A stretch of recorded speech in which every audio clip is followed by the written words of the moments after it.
everybody. Welcome back to Bayou Time. Harry McCullough here. We're spending a little time with State Representative Joe Orgeron. He represents District 54. So we appreciate you being here, Joe. Thank you. Good not to be in Baton Rouge, right? You had taken a little time off. Absolutely. Time for the holidays, for Thanksgiving and Christmas. So you get to be back down here. And first of all, people want to know what's going on, man. And so bridges are a big concern. Well, the layout of the Bayou area, both in Terrebonne and Lafourche, basically, linear bayous with highways on both sides. The bridges are very important. And at least in lower Lafourche, we had a situation where, of course, after Hurricane Ida, we had a lot of damage on all of the bridges, the bars, the safety bars, the lights and things blown out.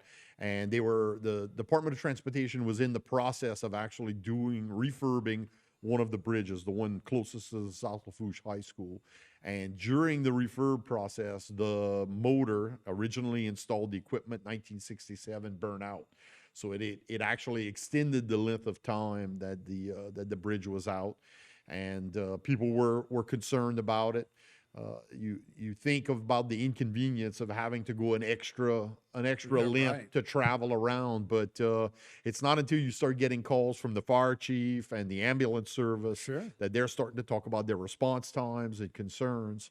And what made it worse was right before that South Lafourche Bridge actually got fixed, the Golden Meadow Bridge, at the very, very end, between LA1 and 308, it went out as well. So we had kind of multiple bridges out at one particular time. And I actually got calls from people trying to move heavy oil and gas equipment, like either permit load or near permit load.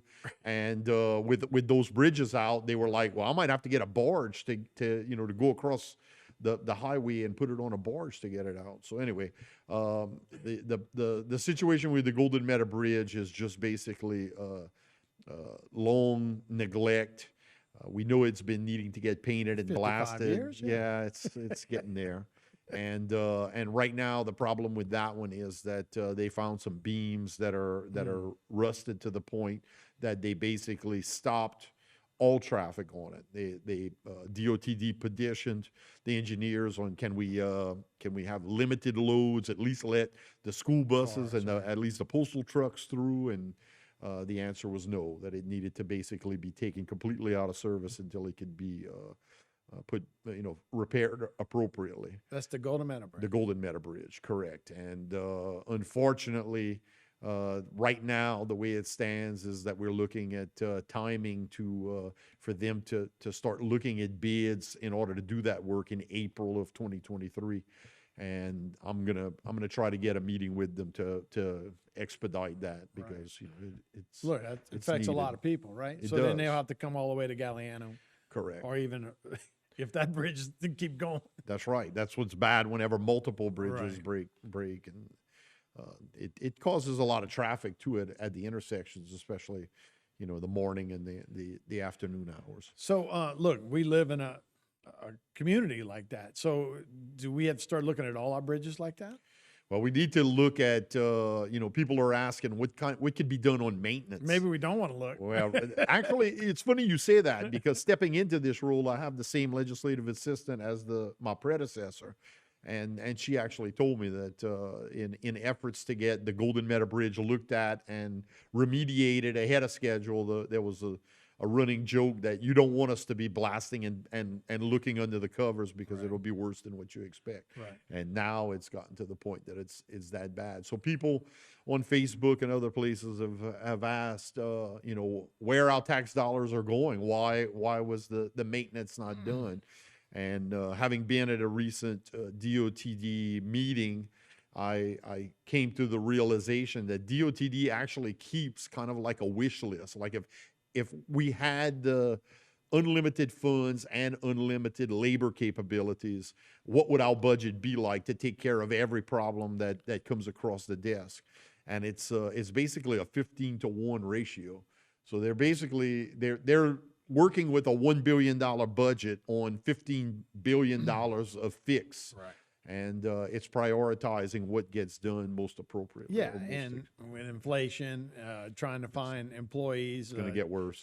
Right. And then everybody's trying to find people right now in construction, those things. Almost every school's being worked on, so it's really magnified this time. If there was one silver lining, it was while the Galliano Lift Bridge, the one by Salt Lafourche High School, was being worked on in order to take care of the broken lights and things like that. And then the motor went out. The contractor that was already on scene was Was certified to be able to handle the motor repair as well. So that one's up and running? So that one's back up and running. Yeah. That one actually, I reached out to the contractor, and 2 weeks prior to it being fixed, and he told me, he said Friday before, on a particular Friday, the 11th, before close of business, I hope to get it back up. And it was at noon on that Friday that they actually got it up and running. So yeah, those are all big checkpoints, and at least if you got the bigger bridges going, look, I mean, obviously that's an inconvenience, whether it's in Golden Meadow or a little further up the bayou, but that's always a tough point, particularly like I said, for emergency vehicles. Yeah, they were stationing fire trucks On that side. on the other side in a firehouse that was basically more or less condemned since Hurricane Ida, but they stationed a couple of firemen in the truck, basically camping out in there. Yeah. Many nights I passed and I would see the ambulance actually parked off on the side, Yeah, waiting. that's important. And, Yeah. and look, that's a way of life in Louisiana. I see ambulance when I come over to like the Vacherie Bridge. There's an ambulance right there. Just sitting waiting. Same kind of deal. Sometimes you don't know there's an issue until something happens, right? And then during Hurricane Ida, the nursing homes, you guys, a guy named Bob Dean owned several nursing homes around the area. He evacuated a lot of those people up to Independence, Kentwood area. A couple of people got in trouble. So anyway, they shut down the nursing homes. He owns one in South Lafourche, Yes. which is one of the only nursing homes in South Lafourche. Correct. That we have that. I know that. So it's shut down now. It is, and it has been since the storm. And in an effort to get a nursing home or a living home, Where does people go? Yeah, well, they got basically spread across the state. And people ask, is being a state representative a fulfilling job? And I can tell you that one of the most fulfilling jobs or feelings that I had was after the storm, hearing of some of my local constituents who had family members that were from the nursing home, went to the Fruit of the Loom facility or whatever it was in Independence, and then subsequently had been spread out to Shreveport, Monroe, Alexandria, different nursing homes.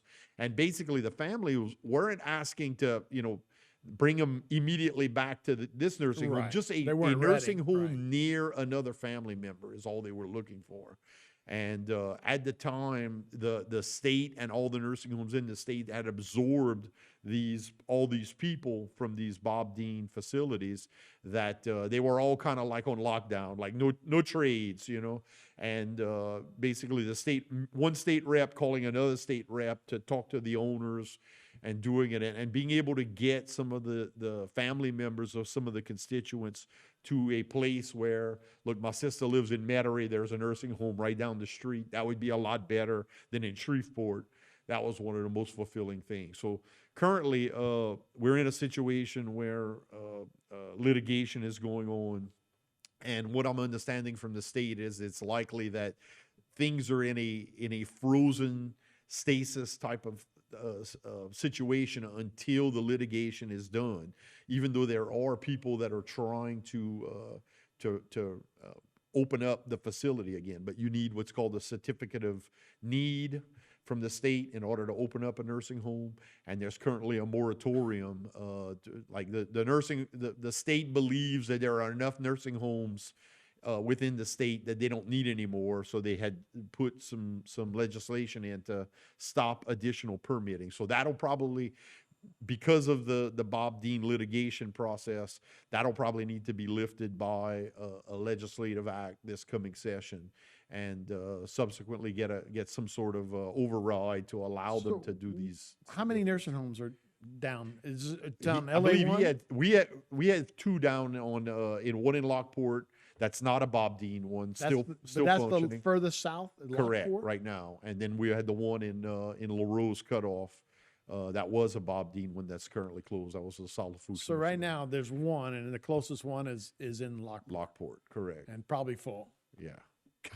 So there's a need there, but it may take legislative action to actually allow another permit for down the bayou. That's it. And I'm staying on top of it, talking to the state Department of Health is who's in charge of that, and trying to let them know that we have a need down here, and we have a facility, we have a building, and the people of my district and my constituency need that particular facility to. I mean, it's one thing to have, to have a date that, okay, it might take a year to get it open. At least you're starting a clock. Right now, we're still spinning our wheels. We're not even making progress yet right now. So I'm trying to Man, get that moving to be able to someday be able to open up that facility. well, yeah, you can't have a moratorium forever, right? I mean, we're all getting older, Right. and not to make light of that, Yeah. but yeah, that's a community need, is to have facilities like that. Some of the people that had worked there have called me and said by the time this all gets resolved, at least all 89 of the original residents may have already passed. Right, right. But there'll be, new people that's that'll all. need that facility. Yeah, that's a high census. I mean, when you just talk about Houma, we probably got 4 or 5 just in this little area. Correct. So, I mean, all of the bayou to have one in Lockport is obviously I mean, a big need. we have an aging society, Sure. and we got a lot of changes. Another piece of legislation that I've been asked to run is kind of like the Veterans Memorial organizations down the bayou, and we have one that was like the Galliana VFW post, and basically all of the members are now deceased. So, it's written in statute that the South Lafourche Veterans District would get an appointment from all these different VFW halls. And whenever all of the men who ran one of those halls have passed away, you got to do something in legislation to change it to kind allow of new- adjust so that they can put different people on the board. Wow. And that's another one that. Never. That's one of those things you don't think about, right? That's right. But yeah, foreign wars. So, Yeah. but I mean, would the newer guys qualify for that as foreign wars? I mean, if you were in Right. Desert Storm, I'm sure. Yeah, it's a beautiful facility and wall that they have right there on the Beautiful. 4-lane. And no, it's a great facility for sure. Is that where the VFW is? That's the South Lafourche Veterans Memorial, Right. and it's their board that is like short seats right now because where the appointees are supposed to come from, there's no one there, and those other VFWs Yeah. to be able to put them in there. I mean, look, when you're talking about a war that happened in 1941 to 44, right? Right. that's- Very few remaining. Absolutely. Always give them Greatest the generation. honor that they deserve for the service that kept us free. Your background works real well, but the future, what's happening in, offshore wind, LNG, you're a nuclear physicist. So did a little teaching at the University of Texas. So that's your background. So Right. let's start there. Where are we at now?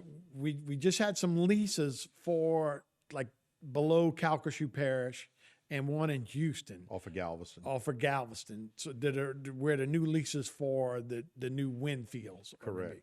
be. Now that's all part of our Inflation Reduction Act.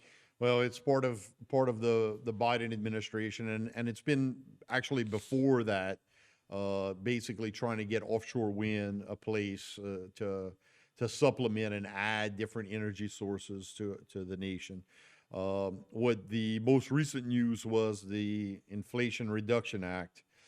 Basically had hooks in it that the only way they would let the offshore wind leases progress was that they would fix the last November's oil and gas lease sale 257 is what it was called, that actually got, after it happened, they got pulled off or pulled Right. back.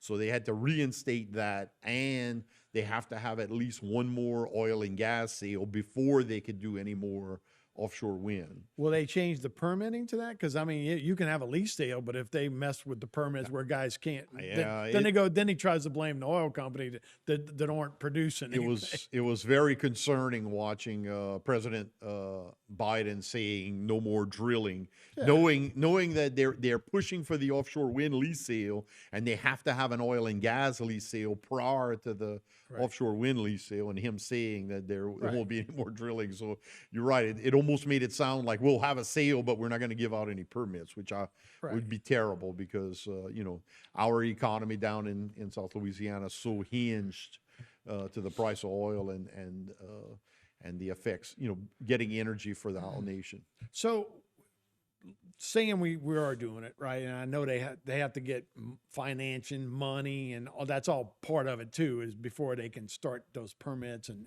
start drilling for oil. But let's talk a little bit about the wind fields. I've seen some crazy numbers of the amount of energy that can be produced there. Sometimes I'm like, almost don't believe it. When it's like they can run the size of the city of Houston. You're like, really? Well, so you tell me. These are with your background. huge farms. I mean, it's been developed and matured in the European market, and there's many European countries that have a growing. It's still a minority probably, but a growing fraction of their power generation comes from offshore wind. Here in Louisiana and the Gulf Coast, we're going to have a little bit of a different situation in that we already pay very low electrical pay rates as compared to other parts of the nation. Additionally, the energy that Entergy generates, a large proportion of that energy that they generate goes to industrial uses, the manufacturing of plastics and refineries and fertilizers and stuff like that.